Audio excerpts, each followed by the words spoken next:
So, Zack Snyder changes his mind about Lex Luthor for his Justice League sequel films that will probably never get done. But, hey, you know, for shizniz and giggles, let's take a look at it. So here we are at Bounding into Comics. Shows their headline about this.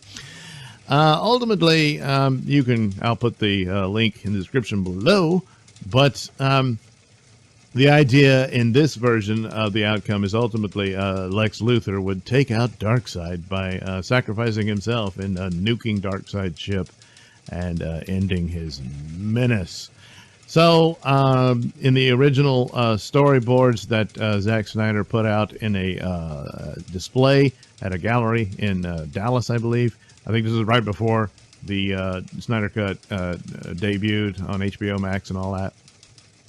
And it showed the initial pitch that they had of what they would do after the Justice League film. So ultimately, the second one would be this sort of Justice League film where they're solving things around the world. And meanwhile, Lex Luthor is more or less recruiting his Legion of Doom. And he recruits the Riddler to help solve the anti-life equation. Of course, the Riddler is just the one to do it. And he does. And this brings in Darkseid, who ultimately kills Lex Luthor and to get the anti-life equation for himself, and uses it to take over Superman after killing Lois Lane. So there you are. That sets it up for Justice League 3, where Batman has to get the Flash to travel back in time and to stop this from happening so that Lois doesn't get killed and Superman doesn't turn evil, you know. Which, okay, fine enough, but the really awful part about it was that the big surprise was that in between Batman versus Superman and Justice League, apparently Bruce Wayne and Lois Lane hooked up and Lois is pregnant with his child.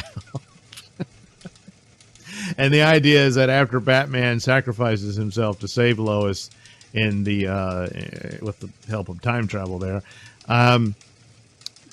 she and Clark raise the child together and name him Bruce, I guess, and then he grows up to become the new Batman in the distant future. Yeah, it's pretty awful. That was terrible. The other stuff was fine. It's just that really stunk to high heaven. And certainly Lois is pregnant. You see that in the Snyder Cut. But it just makes sense that, no, that's Superman's baby. And the only potential for romance for Batman appears to be Wonder Woman. They even have this, the typical, like they're acting like two teenagers in their awkward scene where they accidentally touch each other's hands and all that type of stuff. And so it's there.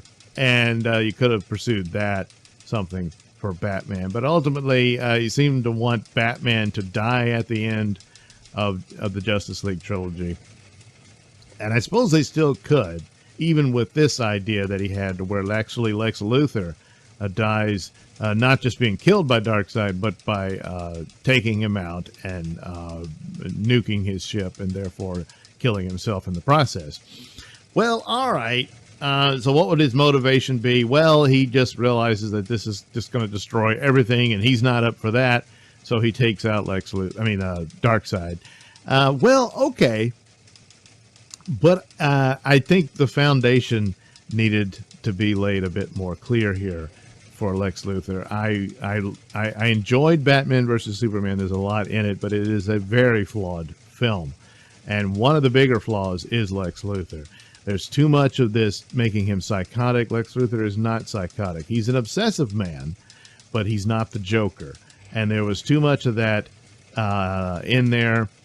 And, yeah, I know the business about Joker being psychotic. He's more evil than psychotic. He's not really crazy. He's just really evil. Okay, fine.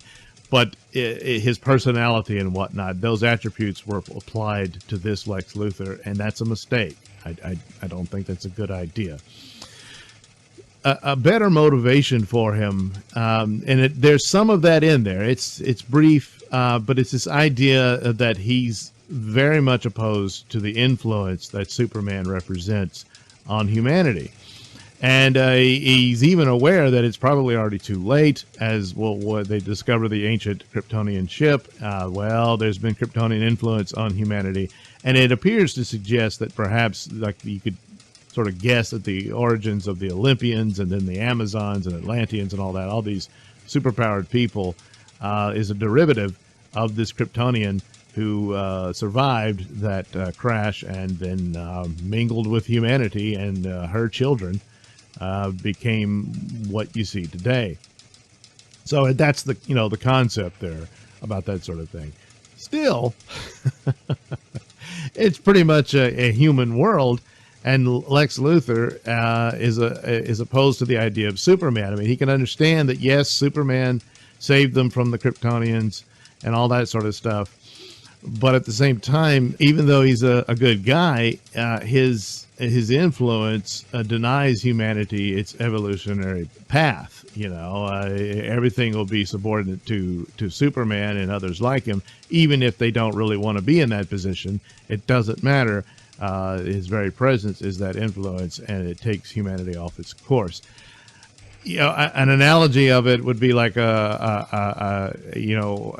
alpha predator or what have you coming into an ecosystem that it's foreign to. So it's like when the people in Florida wanted exotic pets, and they would have these pythons, but when the python grew, they couldn't handle it, so they would just go dump them out in some pasture somewhere. And it ends up in the Everglades, and they were fruitful and multiplied, and now you got a problem because you've got an all-out war between pythons and alligators, when the alligators were the original top predator in the ecosystem there, but now they're losing out to these invaders. And so that's the kind of thing that would be a more of an interesting motivation, I think, that it's not just, well, he's just the bad guy, no, he has a motivation that you could understand and possibly even sympathize with, but his means and his ways of going there and what he made it lead him to, turns him to evil. And ultimately, the anti-life equation, he says, well, I'll just take that for myself, and now, I'll right all the wrongs and whatnot. And of course, it's not something you're supposed to pursue. Power is always the enemy. So, and he would find himself there that, well, I really screwed up, and I was wrong all along, more or less, and now I'm destroying humanity, handing it over to this monster who's infinitely worse than Superman could ever be. And so he sacrifices himself, and achieves some amount of redemption in doing so. So it's sort of there in Batman versus Superman, but it's all cluttered by the stupid choices they made about the personality for Luthor. But maybe the Justice League films could have gone a long way to smooth that out and fix it. So it's sort of there. It's not there enough, but still, it's more there than anything about Lois Lane and Bruce Wayne. That's just stupid. So this would be a better outcome now that he's voiced it. If he ever gets the chance, he'd probably change it again, because you spoil everything. But with all the excitement about Snyder Cut, which was pretty much completely spoiled by the time it came out, it still held. I don't know that you can maintain that going into 2 more films if he was given the opportunity to do so. But the Lex Luthor story is much better than Batman cucking Superman. Yeah, I'm not too crazy about that at all. So, especially since there's nothing there. All you can just say, well, they were both mourning the death of Superman and they came together. The last guy she would want to be with is the guy who stupidly manipulated things to the point where Superman gets killed. I'm not buying that. So, but a romance between Batman and Wonder Woman, yeah, there is groundwork there for that. Luthor sacrificing himself to get rid of this asshole. That's a better choice. Thanks for watching and listening. Say, while you're still here, why not like and subscribe and share with your many friends? Yes. Also, check out my mini stores in the link description below. Yes, where you can get t-shirts, hats, mugs, all those goodies with my artwork on them. Oh, yeah. And head over to indieplanet.com and pick up a copy of my comic book, Night Night. Oh, yeah.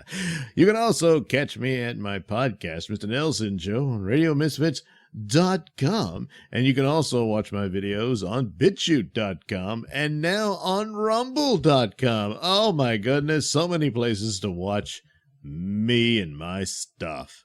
Oh, yeah. And if that's not enough for you, well, you can follow me on many social media platforms and say hi to your old pal, Mr. Nailsin.